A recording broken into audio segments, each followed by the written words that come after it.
Olá, amigos da TV Com. Está entrando no ar o programa TV Com Debate Praia Grande. Antes de apresentar a nossa convidada no programa de hoje, quero dar aquele recadinho que eu sempre dou aqui no início do programa para vocês. Vocês assistem ao nosso programa de segunda a sexta-feira, das 7 às 8 horas da noite, aqui pelo canal 11 da NET, que é a TV Com. Se você não tem tempo de assistir o programa nesse horário, tá ocupado, está na faculdade, está trabalhando em alguma coisa, você pode assistir através do nosso perfil no facebook.com/TV Com Debate Praia Grande. Está tudo aí na tela, você assiste a hora que você quiser, de onde você quiser, onde você estiver.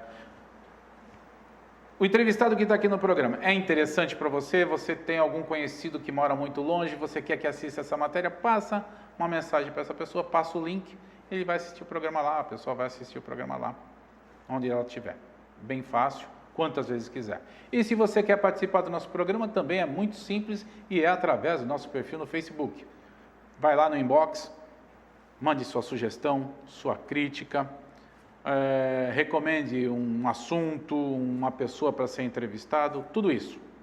Você pode fazer através do nosso inbox. Não mande pela nossa linha do tempo, porque eu acredito que ela esteja bloqueada e não é legal também. Você escreve as coisas lá na linha do tempo, a gente acaba nem vendo. Então manda pelo inbox, que é certeza que cai na nossa produção e a gente agiliza o que você quer que a gente faça aqui, porque você também ajuda a gente a produzir o programa. Muito bem, vamos à nossa convidada do programa de hoje. Essa mulher fez uma coisa que está um monte de gente querendo fazer. Então ela vai contar a história dela aqui para a gente.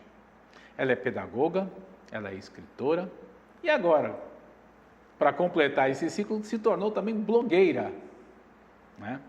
O nome dela, Cristine Marotti, que está aqui com a gente hoje. Tudo bom, Cristine? Tudo bem, muito obrigada por receber aqui. Um prazer, muito obrigado você ter dispensado um tempo dessa tua agenda corrida aqui no Brasil.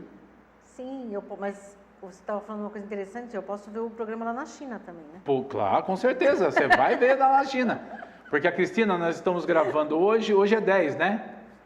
Hoje é 10? É 10. Hoje é 10. Eu acho que é 10. Eu sou meio perdido com esse negócio de data. Hoje é 10, nós estamos gravando dia 10, a Cristina está voltando para a China amanhã, dia 11.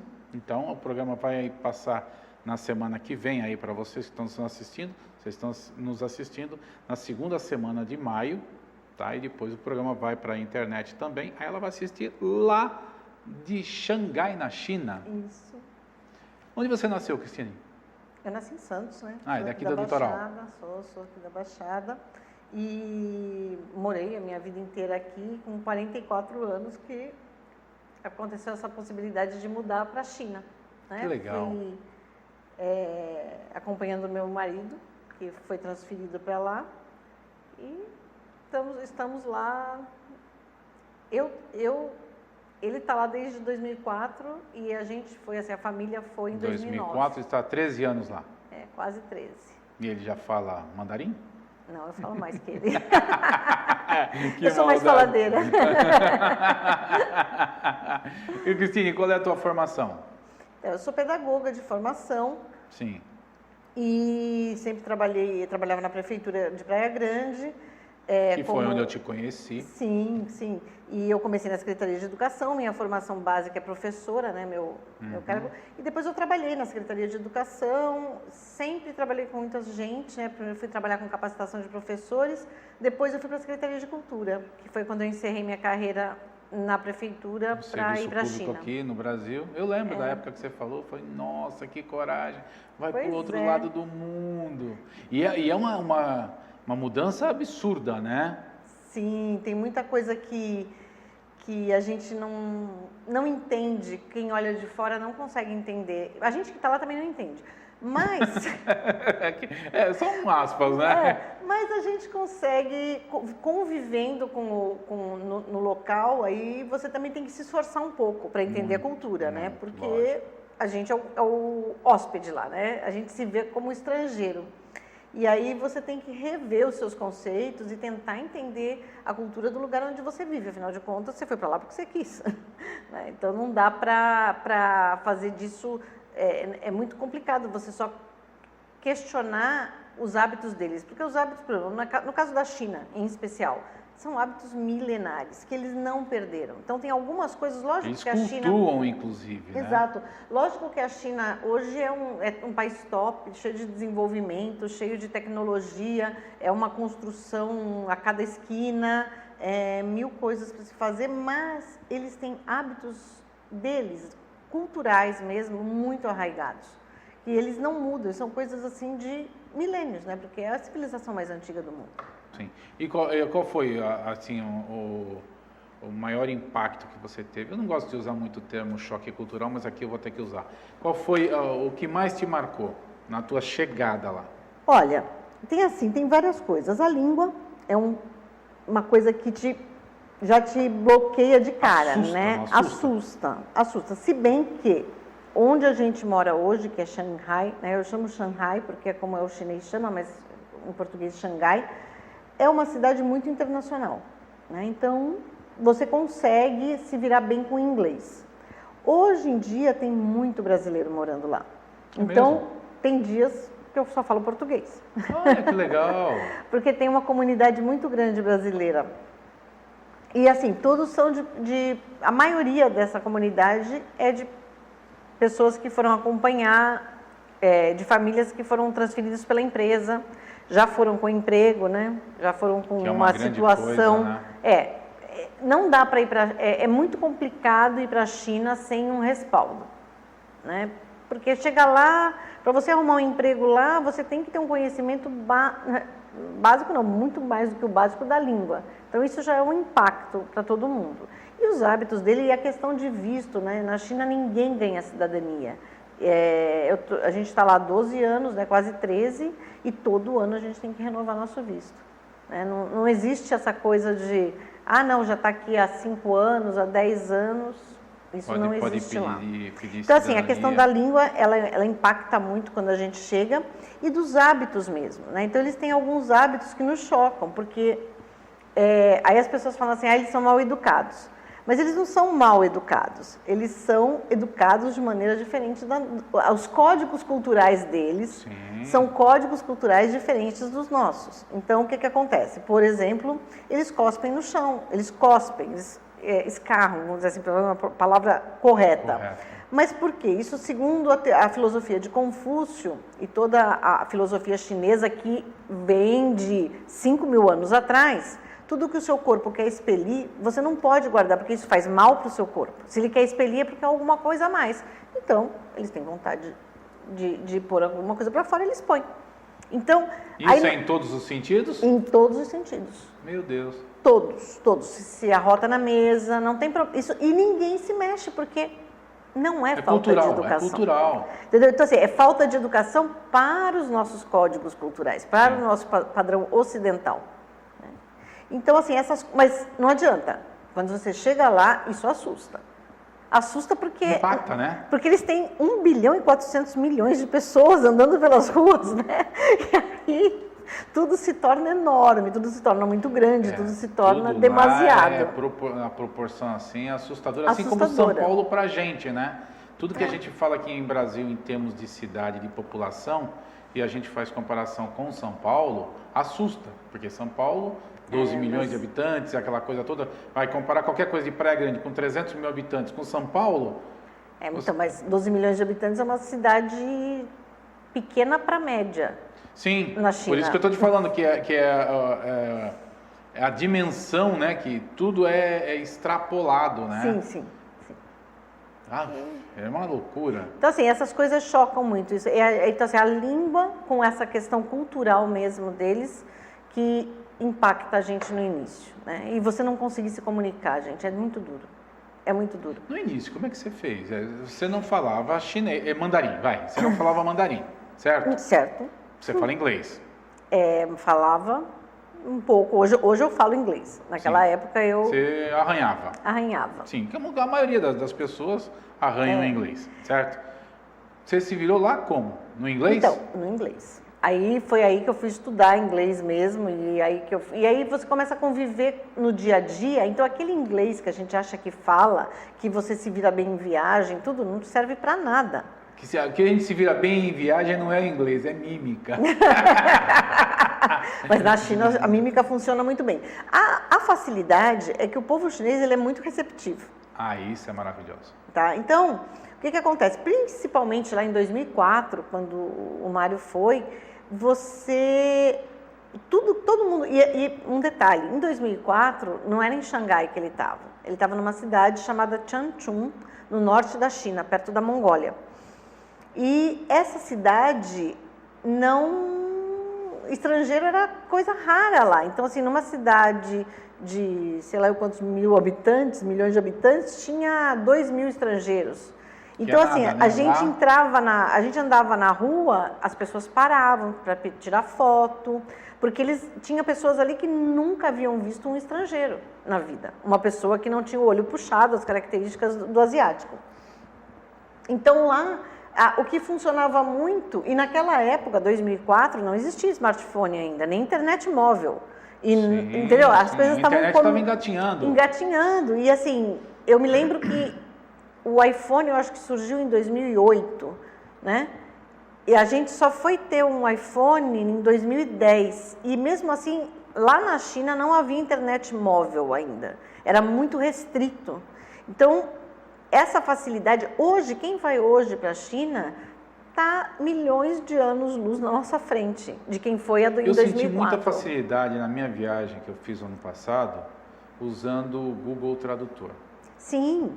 Eu estava conectado. Isso com o mandarim funciona bem, só tem um detalhe. O Google Tradutor foi uma maravilha, né? Só tem um detalhe. Lá na China, que é uma ditadura, é um país que é comunista, né, que todo mundo sabe. Tem um bloqueio de sites, Tem um bloqueio de alguns sites, incluindo o Google. Então, a gente tem que usar um outro tradutor, mas existem tradutores no mercado que você tem vários outros.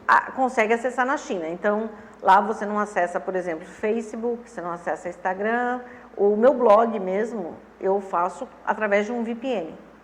Né, que eu não sei explicar o que é o VPN, mas é um negócio que eu instalo no meu computador e que me dá sinal de outro lugar do mundo. Você diz para a rede mundial de computadores que você não está localizada na China, você está em outro país. Em outro país. Quando cai aqui, costuma acontecer aqui no Brasil, que de vez em quando aparece um juiz e corta o WhatsApp de todo mundo. Aí o pessoal liga um VPN. Aí o WhatsApp fica cortado no Brasil, aí você instala o BIR no telefone, aí a gente escolhe um país no mundo onde o WhatsApp está funcionando.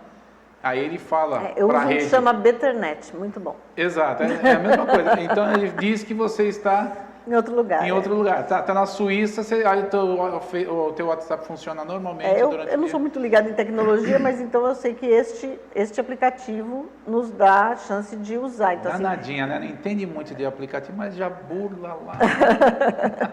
E é uma questão assim, lógico que o governo sabe que a gente usa, mas para os estrangeiros eles acabam fazendo alguma vista grossa. E você não está fazendo, é óbvio... Nada que você foi monitorada e ainda é monitorada e vai continuar sendo, só que eles estão vendo o teu conteúdo, porque eu acessei algum conteúdo teu e o teu conteúdo é só coisa legal. Eu pelo menos, eu tenho 26 perguntas aqui, 26 ou 27, que eu pretendo fazer a maioria delas para a Cristine aqui nesse nosso bate-papo. Não vou conseguir, é óbvio, né? Mas peguei tudo no blog dela, que depois no finalzinho do programa a gente vai deixar o blog aí na tela, o site dela também tudo certinho, vocês vão poder acessar, tem muita coisa legal lá. Então o pessoal monitora você, com certeza fez isso, e viram que você não está fazendo nada de errado. Quando eu resolvi fazer o blog, dos meus maiores objetivos era mostrar para as pessoas o que a China é de verdade. Porque assim, a mídia mostra no Ocidente, de modo geral, tá? Não é só no Brasil, uma China horrorosa, cheia de gente mal educada, suja, blá, blá, blá. Mas, bruta. Gente, a China não é isso. E mostra um país bruto. Então, quando eu decidi fazer um blog, né, eu comecei a fazer o blog primeiro com o objetivo de atualizar minha família e meus amigos. Afinal de contas, do outro lado do mundo, como é que você vai se comunicar? Pessoal, aproveitando só um pouquinho, desculpa, Cristine, a gente está colocando a tela da capa do blog aí na tela, tá? Eu não estou colocando aqui agora, mas vocês estão vendo aí na tela a capa do blog dela, para quando vocês forem procurar, vocês já saberem direitinho como é que é o layout do blog dela. Isso. E aí, o que acontece? Eu comecei a ver que o público não conhecia aquela China que eu estava contando, que era a China que eu vivo. Que você estava vivendo, né? né? Então, assim, existem coisas, tudo que falam sobre a China é mentira? Não, não é mentira, tá? Muita coisa é verdade. Só que, às vezes, as pessoas, a mídia em geral, foca muito as coisas ruins e sem dar um destaque para o que é bom. Então, eu falei assim, não... Quando eu comecei a perceber que que o meu blog tinha saído do campo familiar e de amizade, né? Porque isso aconteceu, eu falei assim, não, então a responsabilidade é muito grande. Então eu quero mostrar a China, essa que eu conheço, essa que eu vivo, que tem seus defeitos, que tem as coisas boas, mas que tem as coisas ruins, mas que tem as coisas muito boas também. Então você tem que saber fazer um balanço. E aí, dentro dessa minha busca de informação, depois que eu aprendi inglês direito, né? Eu fui fazer um MBA, então eu fiz um MBA numa universidade chinesa, mas o curso em inglês, que mostrava assim, qual o impacto da cultura chinesa dentro dos negócios. Porque todo mundo fala assim, vou fazer um negócio da China. Negócio da China, gente, só chinês faz. Tá? Exatamente, o pai de um amigo meu falava já isso. Negócio da China deixa para chinês fazer. Chinês faz negócio da China, mas só eles. A gente pensa que sabe fazer. Então, assim, esse MBA me deu algumas coisas, lógico que eu aprendi muito, e até a troca de experiências com outras pessoas que também tinham uma experiência empresarial e de negócios que eu não tinha, porque na realidade eu não trabalho na China, né? Eu fiz do blog o meu trabalho, mas é uma coisa que é voluntária, né? Eu faço porque eu gosto e porque eu resolvi mesmo investir o meu tempo em alguma coisa, porque quando eu decidi acompanhar o meu marido, eu falei, bom, se é para mim ir, eu tenho que voltar uma pessoa melhor do que eu fui. Alguma coisa tem que acontecer na minha vida. E o blog aconteceu dessa maneira.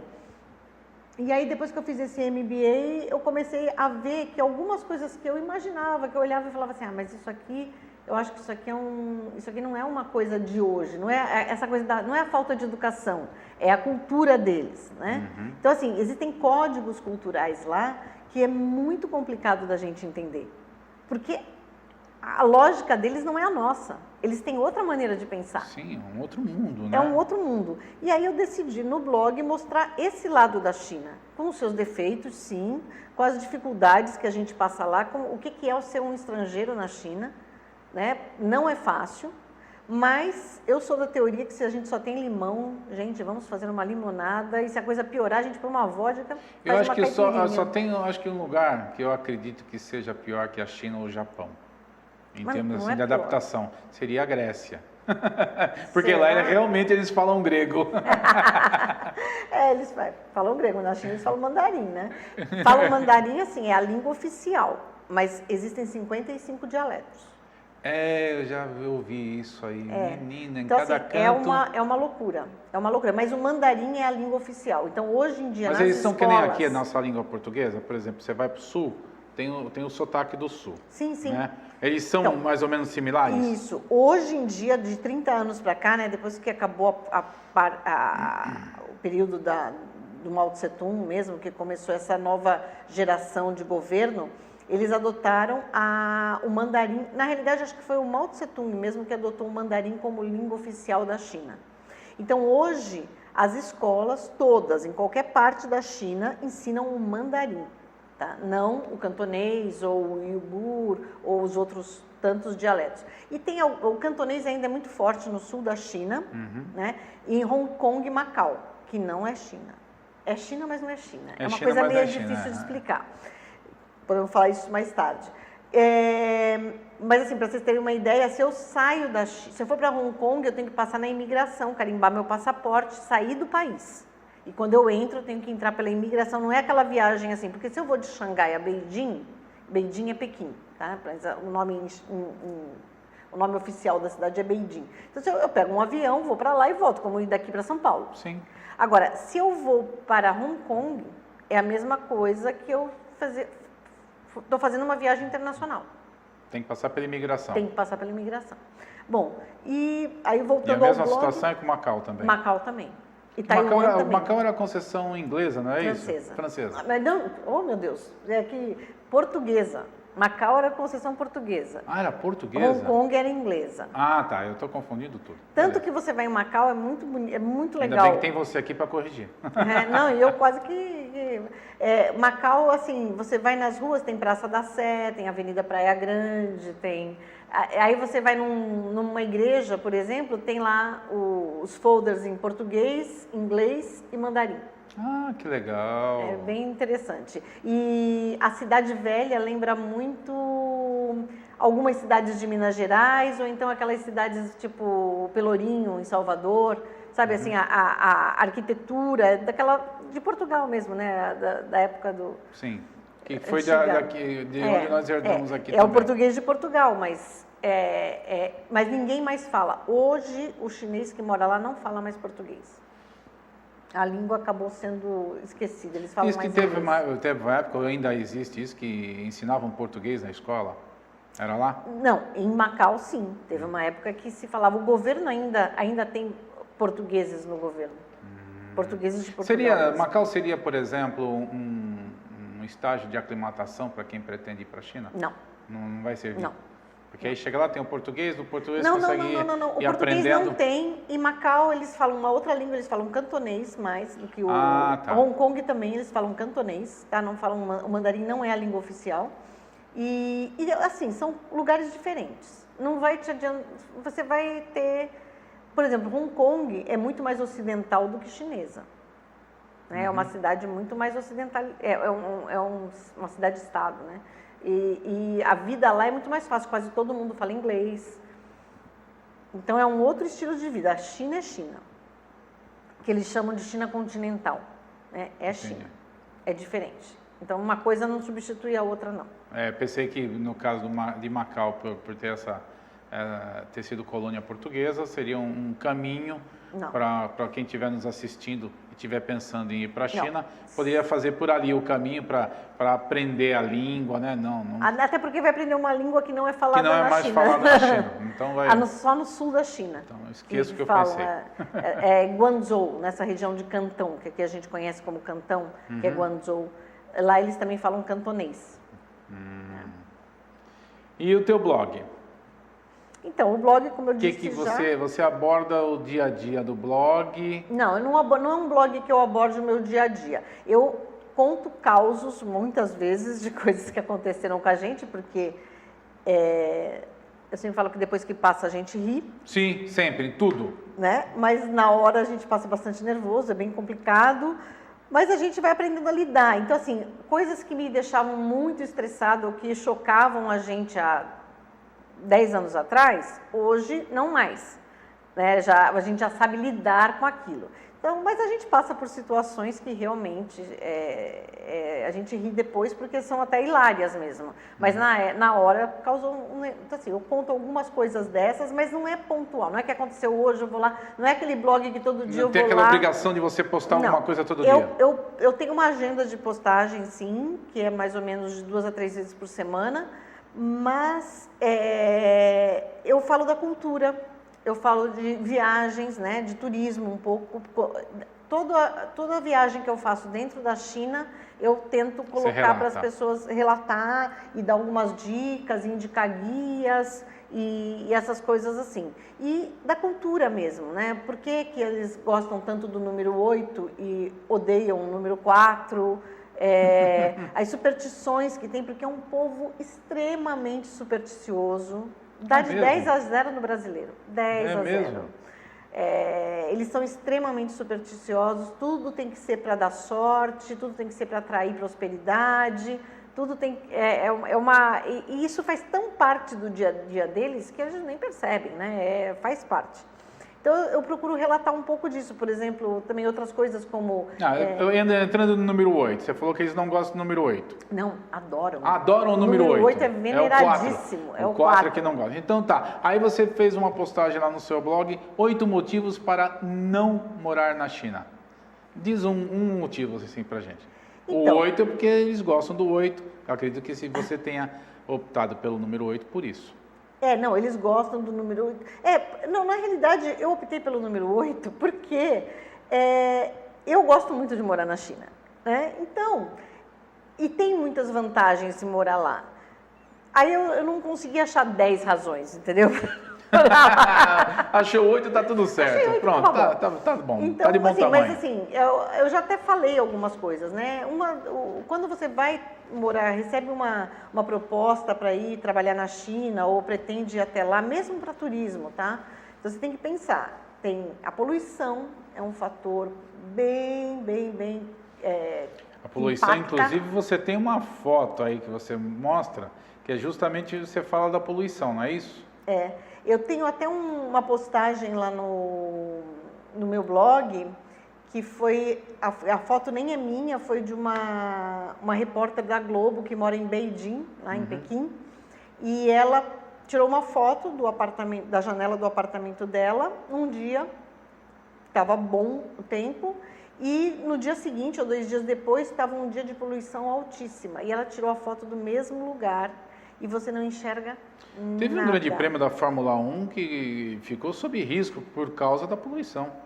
Mas isso já faz tempo, né? Faz uns 2 anos, eu acredito, 2 ou 3 anos. Essa foto aí, que é dos 8 motivos para não mudar, que é justamente você quer mostrar nessa foto, que é a poluição. Que é essa foto que está na tela aí agora. Então, assim, a poluição é um fator que é para as pessoas ponderarem. Para mim, para minha família... Para mim seria horrível. Sabia que eu não posso ir para a China? Por quê? Porque eu tenho alergia a qualquer tipo de fumaça. Você acender um incenso ali no canto do estúdio, eu fico sem ar. Você não pode visitar um templo sequer na sua vida. Exatamente. Porque eu tenho muito incenso. Mas, então assim, a poluição é um fator a ponderar porque realmente impacta a vida de muitas pessoas. A nossa, da minha família, até hoje a gente nunca teve nenhum tipo de problema com isso. Mas é um fator a se levar em conta, principalmente quem tem criança, tudo mais. Eu também não sou muito neurótica, entendeu? Eu levo a minha vida. Até hoje, nesses 12 anos, teve 2 dias que eu realmente falei assim, não, hoje eu não vou sair de casa porque a poluição está muito alta. Então, eu acho que é uma média boa. 12 anos, 2 dias. Mas tem pessoas que andam de máscara todo dia. Agora, você vê muitos chineses de máscara, não só pela poluição, tá? Porque eles também, como é uma população muito grande, eles usam máscara se eles estão resfriados. Até por respeito aos outros moradores. Até para evitar algumas epidemias, né? Alguma coisa assim. Bom, aí um outro motivo que eu já falei é o idioma, realmente é uma coisa que impacta bastante. Se você vai para uma cidade como Xangai, ou como Beijing, ou até Shenzhen, são cidades que têm mais estrangeiros, então você consegue se virar bem com o inglês. Mas saiu dessa bolha internacional que a gente chama, o inglês não vai te adiantar muita coisa. Meu Deus. É o mandarim mesmo, poucos, aí fala assim, mas os chineses falam inglês, eu falo assim, falam tanto inglês quanto o brasileiro fala inglês. Você não vai num mercadinho da esquina e vai ter um atendente que fala inglês. Verdade. Não vai ter. Aqui no Brasil não tem, lá na China muito menos. Bom, vamos fazer o seguinte? Vamos dar uma respiradinha? Sim, senhor. Tá? Que eu falo bastante, mas você também tem um pique danado. Você fala bem. Eu falo. Nós vamos tomar um golinho d'água, a gente está chegando no final desse nosso primeiro bloco. Nós vamos tomar um golinho d'água, você também aí, depois a gente volta para ver a segunda parte aqui, o segundo bloco, porque no segundo bloco aqui ela tem muitas fotos para a gente ver aqui, tem muitos outros assuntos para falar sobre, e temos que falar do livro dela também, tá bom? Voltamos já.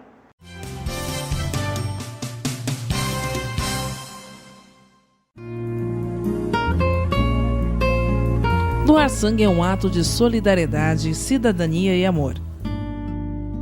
Faça parte dessa ideia. Seja você também um doador.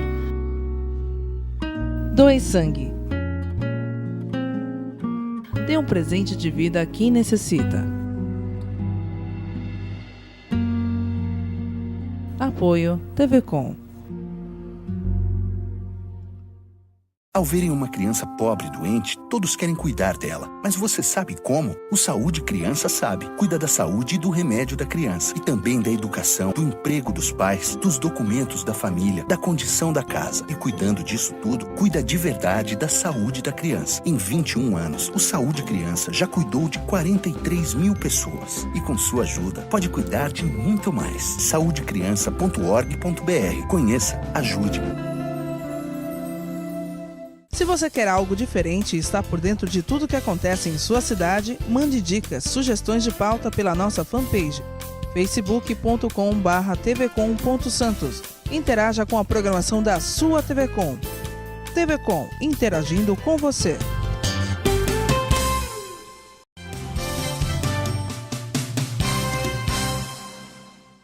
Muito bem, amigos, estamos de volta com o segundo bloco do programa de hoje, um programa bastante curioso. Estamos falando sobre a China, um programa internacional. Estou recebendo aqui Cristine Marotti, que trabalhou durante algum tempo aqui com a gente na Praia Grande, é nascida aqui no litoral e já está 12 ou 13 anos? 12 anos morando na China. Ela está aqui conversando. Nós encerramos o bloco anterior, antes da nossa aguinha, ela falando, né, que ela fez um post lá no blog dela, falando 8 motivos para não se morar na China. Legal, mas ela também fez um post falando assim, 10 motivos para se morar na China.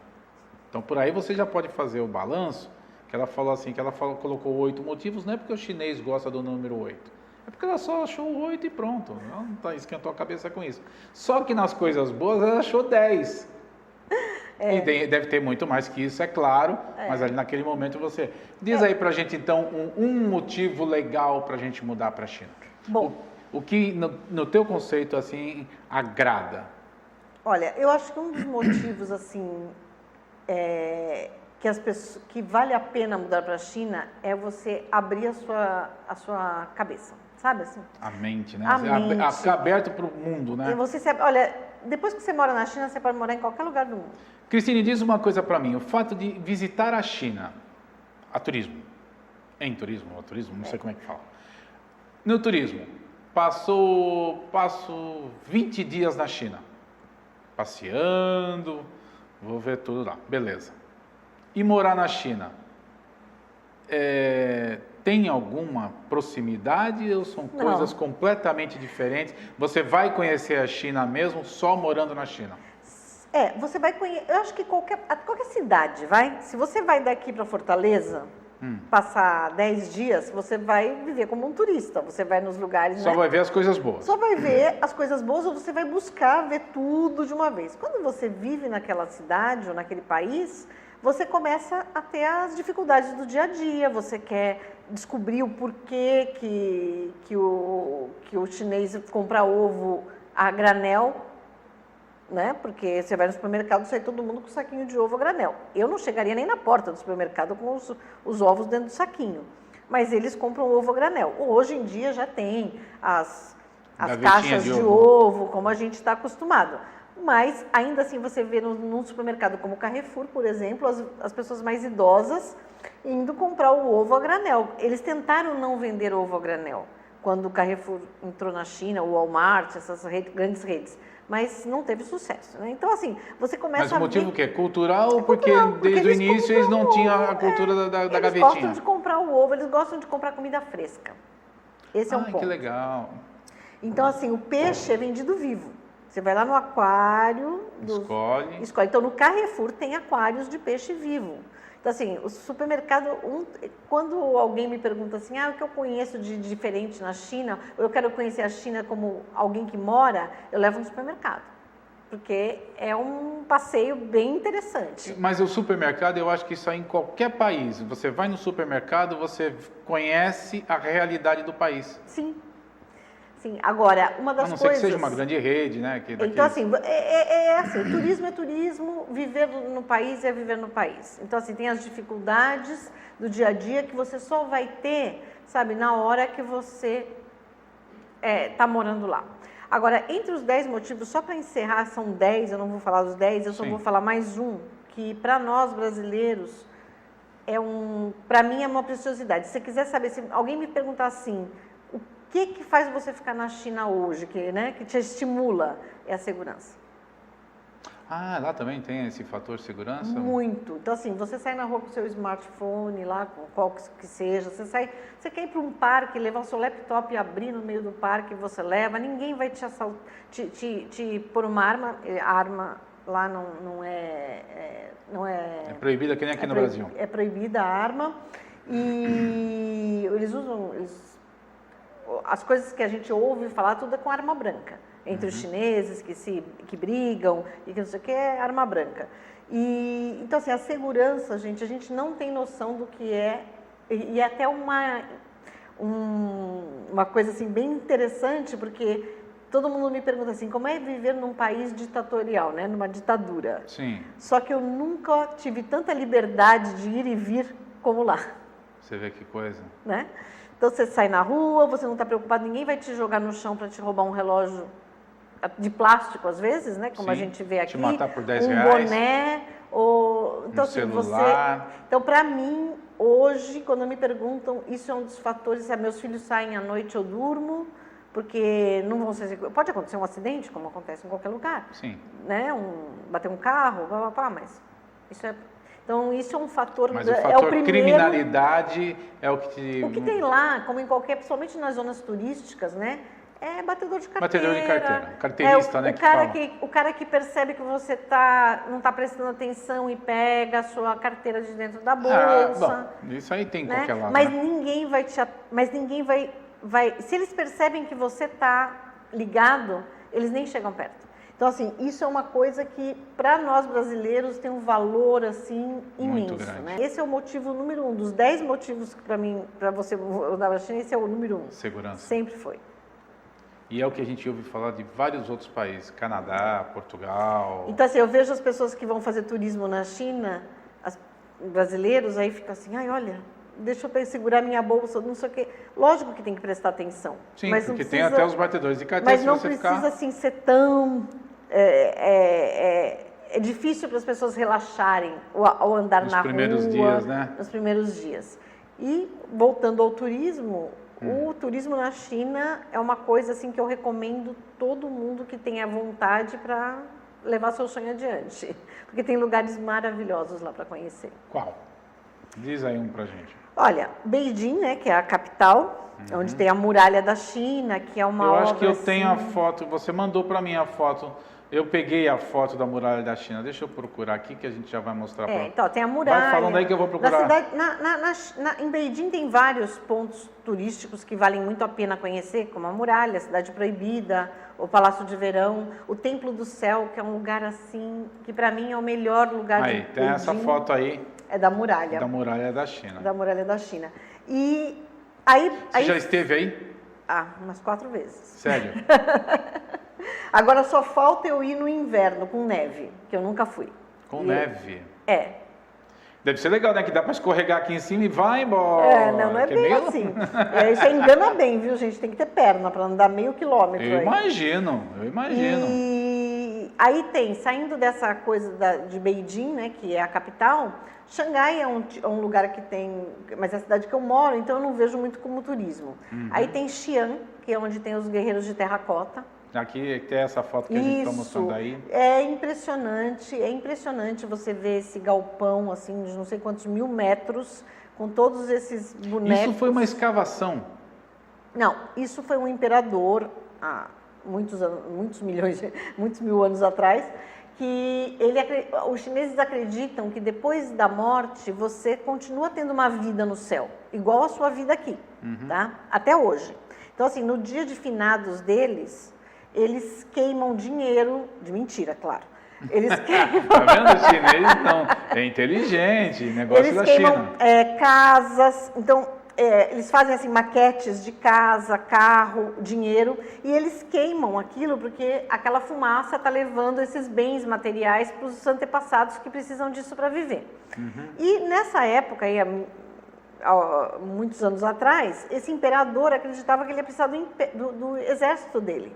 Então ele mandou construir em argila, né, em terracota, todo o exército dele. Então, são mais de 5.000 soldados. Então, mas o que eu estou dizendo é que esse galpão que você falou... Foi uma escavação. E foi uma escavação, estava tudo soterrado, não é isso? Estava tudo soterrado. Um sitiante lá, que tinha um sítiozinho, foi cavar para um poço de água.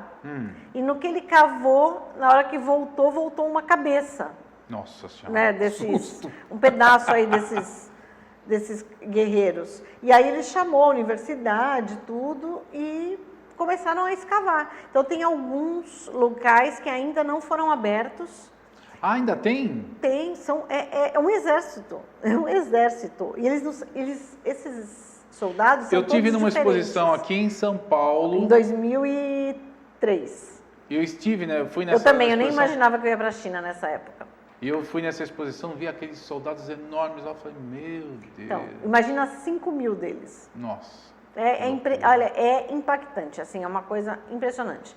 Aí tem as coisas muito de natureza, né? Tem muitos templos, tem cidades como Guilin, que é maravilhosa, assim, você anda por um rio 4 horas, é um cenário assim que te relaxa, é lindo, tem as plantações de arroz. Aí tem outras cidades como Nanjing, que foi a antiga capital, que também tem monumentos maravilhosos. Se você vai para lá no inverno, em janeiro e fevereiro, que é o inverno lá, que as estações são trocadas, tem o Festival do Gelo de Harbin. Das estátuas, né? Maravilhoso. Das esculturas. É assim, gente, é congelante. Nós fomos lá, nós pegamos menos 40 graus. Nossa Senhora. Mas é o tipo de passeio que vale o sacrifício de você ir num dia, sei lá, sexta-noite e voltar no domingo de manhã, sabe? Passar um dia e meio lá. Congelando, mas não adianta. Eu tenho, acho que 3 ou 4 artigos no blog sobre Harbin.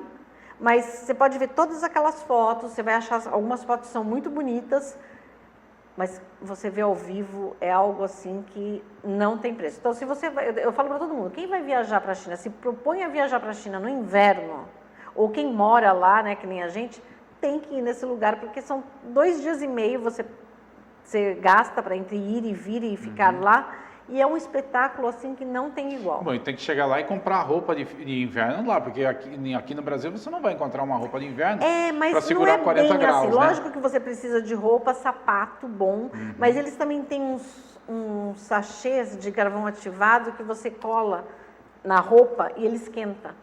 Então, assim, tem alguns truques. Quem vive no inverno tem alguns truques, Sim, né? tem que ter, né? Porque lá menos é uma 40... cidade. A cidade que o Mário morava antes da gente ir para Xangai, Changchun, chegava a menos 20, né? A menos 28, menos 25. Então, a gente tem que aprender a conviver com isso, né? Porque a vida é normal. A criança vai para a escola, as pessoas saem para ir... Tem que ter vida normal, tem casamento, trabalhar. Tem festa de aniversário, sai para trabalhar todo dia... Ixi, Maria. Bom, A menos 20 e tantos graus fica complicada a coisa. É tudo relativo. Olha, o primeiro inverno que a gente passou na China, eu quase morri de frio. Né? Hoje, eu uso roupas lá com 10 graus que eu usava aqui quando eu estava 20. Aí eu dou risada de mim mesma quando eu me olho no espelho. Eu sei que eu tive na Alemanha, acho que estava 1 grau, 0 grau, coisa assim. Eu não conseguia tirar a luva para tirar foto. Eu morro de frio nas extremidades. Com essa temperatura eu não uso mais luva. Tá. Ela começou a me esnobar. Eu não tirei fotografia. Eu tô falando, tudo é relativo nessa vida. Eu não tirei a luva para não tirar foto. Aquela luva grossa de motoqueiro. Por exemplo, lá em Harbin você não consegue tirar a luva. Se você tirar a luva, seu dedo congela. Eu não conseguia 1 grau, 0 grau lá na Alemanha. Eu falei, meu Deus do céu. Bom, aí tem passeios assim maravilhosos. Tem um lugar também que chama Leshan. Isso que eu não conheço ainda muita coisa. Meu sonho é conhecer o Tibete, que eu ainda não fui para o Tibete. Mas eu quero fazer, enquanto a gente está lá, a gente tem que aproveitar para conhecer tudo, porque é muito difícil para um turista que vai passar 20 dias conhecer todos esses lugares. Não tem como. Porque ele vai para o Chavão, né? Vai para o Chavão. Ou então você vai lá no principal, né, no Chavão principal, que é Beijing, e aí você tenta sair pelo menos em 1 ou 2 lugares que sejam alternativos. Tem que fazer uma bela pesquisa antes. E tem um lugar também chamado Leshan e Emeishan, que é maravilhoso. O Leshan tem um Buda esculpido na rocha, dá de frente para um rio. Assim, o dedão do Buda, né, que os pés dele estão no nível do rio, o dedão dele é do nosso tamanho. Nossa, assim, é maravilhoso. Aí você sobe do lado dele as escadas. Tem no blog lá artigo sobre isso, você consegue tirar uma foto com a cabeça dele. E o simbolismo, né? E o simbolismo disso. E aí, quando você vai visitar Leshan e Emeishan, que é uma outra montanha, você já aproveita para visitar os pandas, que ficam em Chengdu. que tem uma reserva de... Os pandas nós temos fotos aqui. Deixa eu ver se eu acho a foto do panda aqui. O Paulo vai colocar a foto do panda aí para vocês aí na tela.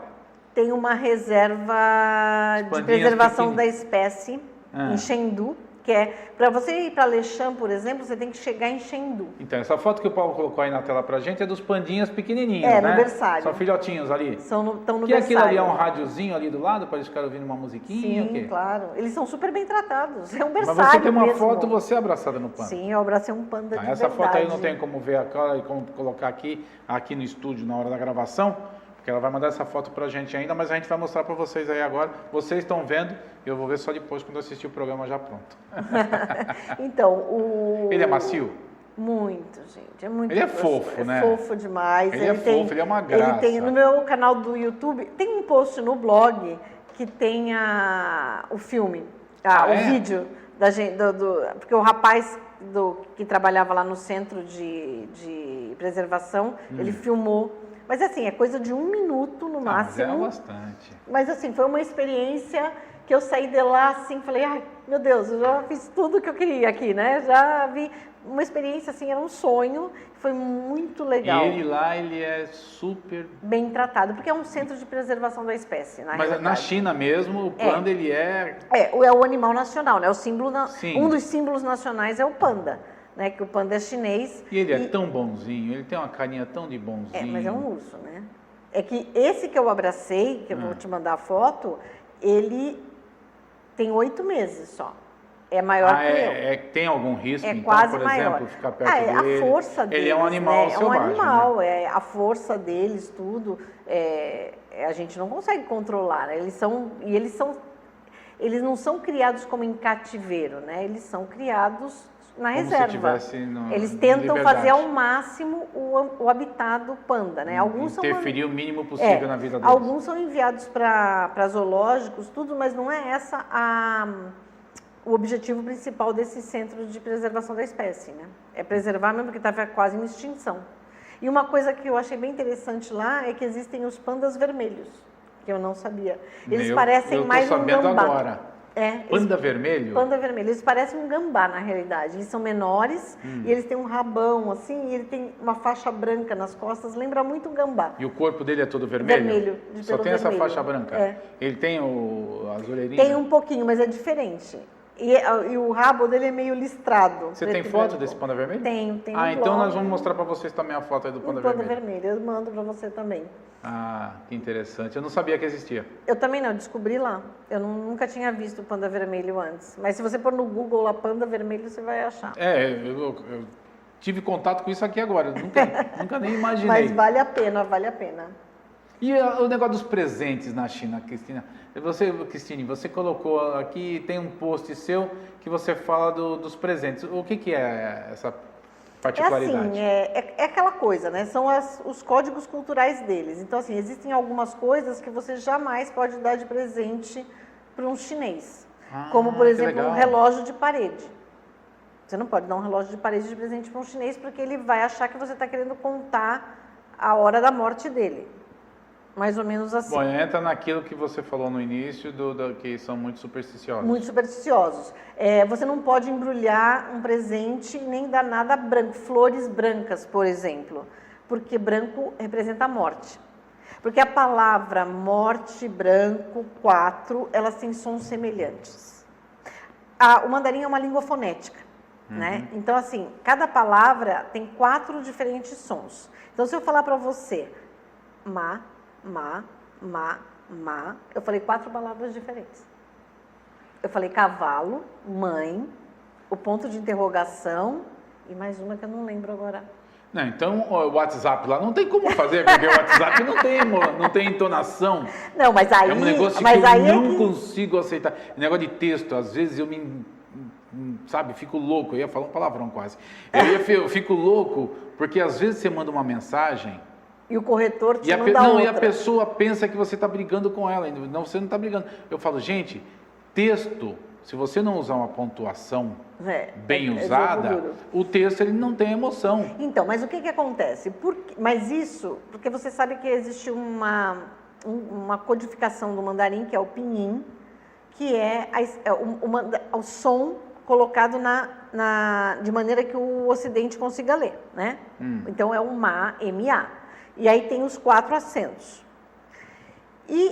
Só que no caractere, cada Ma desse que eu falei, Ma, escrito de uma forma. Está escrito de uma forma completamente diferente. Então, é bem engraçado quando você vê 2 chineses conversando e eles falam uma coisa, o outro não entende, eles desenham o caractere na mão. Para ele entender que aquele, por exemplo, o Ma que ele está falando é mãe, não cavalo. Né? Porque você pode falar assim, a sua mãe é linda, você pode falar, seu cavalo é lindo, né? Ou assim, dê isso para sua mãe, dá isso para o seu cavalo, é fácil de... Isso é só um exemplo bem assim, que eu estou lembrando agora. Sim. Mas, na realidade, a escrita para eles é o caractere, né? E o pinyin é para facilitar o aprendizado e o entendimento. E hoje em dia o pinyin também é... Tanto que assim, antigamente a criança... Antigamente, que eu estou falando há 30 anos atrás, a criança só começava a aprender o pinyin depois que ela dominasse pelo menos 3.000 caracteres. Ela era alfabetizada pelos caracteres e depois ela aprendia o pinyin. Hoje o pinyin, eu não sei qual a relação na aprendizagem, realmente eu não sei, mas o pinyin hoje ele é muito utilizado no computador. Porque como é que eles vão escrever aqueles caracteres todos? São 15.000 caracteres, né? Não dá. Então, eles começam a... Então, assim, o teclado... no meu celular eu tenho o teclado em mandarim. Então, você começa a digitar, por exemplo, o Ma. Aí, quando eu digito o Ma, ele me mostra todos os caracteres.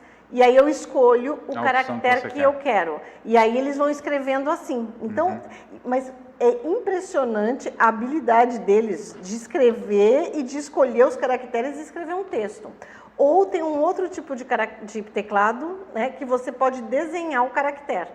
Ah, tá. Com o dedo, e aí ele vai e põe o outro. Vamos falar do seu livro? Faltam 5 minutos para a gente encerrar o programa, senão eu não falo do seu livro. E eu quero falar do seu livro. Então. China, minha vida, o que eu aprendi com o dragão. O que você aprendeu com o dragão? O que você quis colocar nesse livro? Aprendi muita coisa com o dragão. Na realidade, o livro, eles são 60 artigos do blog, tá? Mas o blog tem mais de 700 artigos publicados. Nossa, já tudo isso? Sim, eu faço esse blog desde 2010. Caramba! Então, assim, o livro, quando eu decidi pôr esse título, foi porque nesses 12 anos de China, né, na realidade, morando efetivamente, eu estou 9, mas desde que o meu marido foi para lá, a China está na minha vida. Assim, até o nome do meu blog é China na minha vida. Algumas pessoas perguntaram, mas por que não minha vida na China? Eu falei, não, vocês não estão entendendo, a China que entrou na minha vida. Exato, não fui eu que fui para a China por assim, né? A China entrou de uma maneira, porque foi uma condição de trabalho, uma oportunidade de uma outra visão de vida. Então, a China está na minha vida. E aí, nesses anos todos, eu aprendi muita coisa, sabe? Assim, muitas coisas mudam na nossa cabeça quando você vai morar num país. Incrível quando é uma mudança de país, muda a gente e interiormente, assim, né? Principalmente porque eu não fui nova para a China, né? Eu já tinha 44 anos quando a gente mudou. Então, você está numa idade com seus 40 anos, vamos dizer, que você fala assim, eu já sou um adulto, eu já tenho minha carreira, eu tenho a minha profissão, minha formação, nada mais vai mudar na minha vida. A zona de conforto. A zona de conforto, sim, principalmente ela. Que é a pior coisa que tem, é sair da zona de conforto. Inclusive assim, aí eu dividi o livro em 8 capítulos, claro. Enquanto você vai falando aqui, eu vou mostrando as fotos ali, que senão a gente não mostra as fotos do teu lançamento. Vou começar mostrando aqui as fotos do lançamento na Praia Grande. Sim. Então, essa aí é com a Angelita e a Maura lá sentadinha no fundo. A Maura está comendo um salgadinho. Lá, certo? Sacanagem. Então, aí eu dividi o livro em 8 capítulos. Sim. Claro, porque 8 é um número de sorte chinês, né? Sim. Na realidade, eu falo um pouco da comida, falo um pouco desses causos que a gente vive, né? Como é que é a vida da China, da nossa relação com o mandarim, Então, assim, eu dividi em tópicos, assim, da cultura, algumas coisas assim, e o último capítulo é o que eu aprendi com o dragão, que aí são os meus textos mais, assim, filosofando sobre a vida, né? Inclusive, eu falo dessa questão da zona de conforto. Você viver num país como a China, talvez como a Índia, ou algum outro país assim que tem essa cultura muito diferente, não existe zona de conforto pra gente. Exato, é isso que eu ia falar agora. É todo dia você vive uma aventura, né? Então é uma coisa que é bem interessante. E assim, muitas coisas que você... Então você fala assim, uma das coisas que eu aprendi é nunca diga nunca.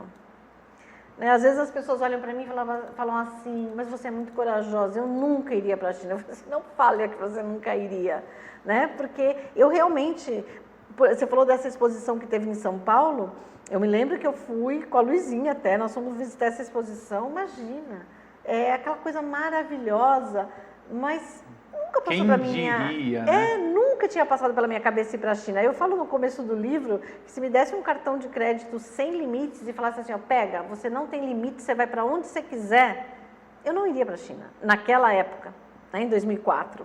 Talvez hoje está na mídia, hoje todo mundo quer ir para a China, mas naquela época eu não iria. Então, são as coisas que a gente aprende no nosso dia a dia, e eu acho que vale muito a pena uma reflexão sobre isso. Porque assim, ninguém precisa ser tão radical para mudar o seu jeito de ver, né? Às vezes a gente dá muito murro em ponta de faca. E não tem necessidade disso. A gente tem que aprender a tornar a vida da gente mais leve. Mais aproveitar melhor as oportunidades. Feliz e não abrir um pouco da mão da razão que a gente acha que tem o tempo todo. E a gente não tem razão, né? A vida é muito dinâmica. É dinâmica, ela vai mudando. A gente tem que estar mais aberto. Eu acho que as pessoas hoje em dia não são E o teu livro agora a gente encontra nas livrarias aqui, como é que faz? Então, ele está na Realejo, em Santos, tá? Online e na loja física também. Então tá, a última foto que a gente está mostrando aí é a Cristine com o pessoal já no lançamento aqui em Praia Grande, tá? E vocês viram já as fotos enquanto a Cristine estava falando, e agora nós vamos falar justamente como é que você faz para ter contato com a Cristina. Está na Realejo em Santos e venda online, ok? Sim. Praia Grande não tem nenhum ponto? Não. Só online. Quem quiser entrar em contato com Cristine Marotti... Pode me acessar através tem um link no blog Contato, que a pessoa... Você tem um site. Né? Que é o chinanamiavida.com, e nesse site você tem os links para tudo. Para o teu Instagram, Facebook. Tudo é China na Minha Vida, @China na Minha Vida. E aí as pessoas tanto podem me contatar em inbox no Instagram ou no Facebook, ou e aí vocês vão conversando e é sempre até gostoso, né? Você tem quantos contatos mais ou menos por essas mídias sociais? Você estava me contando em off, uns 2.000 por dia? Eu tenho, por exemplo, no blog, eu tenho uma média de 1.500 a 2.000 acessos dia. Nossa Senhora! No Facebook, a gente tem 13 mil seguidores, mais ou menos. É assim, porque a China tem pouca referência da China em português. Então, hoje em dia, eu não estou falando em termos de business, de negócios, né, de informações mais acadêmicas, econômicas, mas para quem tem curiosidade sobre a China de uma maneira mais coloquial, o China na Minha Vida, ele é uma referência em português. Maravilha. Bom, tá tudo aí na tela para vocês, a gente vai estar deixando na tela todas as informações. Quero agradecer a você, Cristine. Eu que agradeço o espaço que vocês estão dando, já sabe, o livro, para o blog, e que vocês... Sempre quando tiver alguma novidade lá, se quiser fazer aquele negócio do videozinho que eu te falei, faça o vídeo, manda pra gente que a gente possa aqui pro pessoal para contar as novidades da sua vida ou da China na sua vida. Te espero lá na China. Vamos ver se eu vou lá um dia. Tá bom, obrigado pela tua participação aqui pra gente. Boa viagem, bom retorno. Obrigada. Tá? Que vocês tenham muita saúde e felicidade. Obrigada, Carlão, mesmo. E eu agradeço a vocês que acompanharam a gente nesse bate-papo gostoso aqui com Cristine Marotti, que é pedagoga, escritora, blogueira e apaixonada pela chefe. E a gente volta no próximo programa. Um grande abraço a todos.